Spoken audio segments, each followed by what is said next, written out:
दर्शक बंधु लाजकोली चेर पिंधिबा द्वारा कौन होइथाय आसंतु जानिबा एवं काहींकि शुभ मना जाए वीडियोटी को शेष पर्यंत निश्चय देखंतु।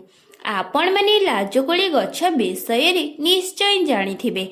एही गछ को छुईले पत्र लाज करी बंद होई जाए, किंतु आपण जानिछंती कि लाजकोली चेर को पुरातन लोक विश्वास और आयुर्वेद रे विशेष महत्व दिया जाइछि। दर्शक बंधु लाजकोली गछ को अनेक स्थान रे लज्जावती गछ मध्य कुहा जाए। यह एक छोट औषधीय गछ एवं लाजकोली गछर पत्र को छुईले सही पत्र मुड़ी जाए। एही गछ को पुरातन आयुर्वेद रे बहुत उपकारी मना जाई थाए। लोकंक विश्वास अनुसार एहार चेर घरर नकारात्मक शक्ति दूर करि थाए बोली मना जाए। दर्शक बंधु गाँव रे अनेक लोक लाजकोली चेर को ताबिज करिकी पिंधंती।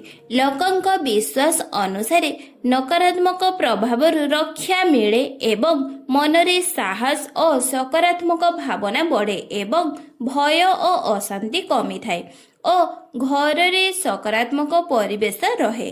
केतेक लोक एहाकु शनिवार किंबा मंगलवार दिन पूजा करी पिंधंती।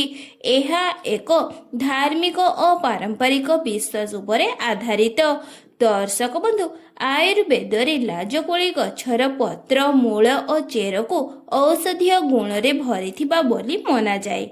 पुरातन काल रे एहाकु केतेक साधारण समस्या रे घरेई उपाय भावरे व्यवहार करा जाइथिला एवं कौनसी गछ किंबा औषधीय वस्तु व्यवहार पूर्वरु जणे जणाशुणा व्यक्ति किंबा डाक्तरंक परामर्श निश्चय नियंतु।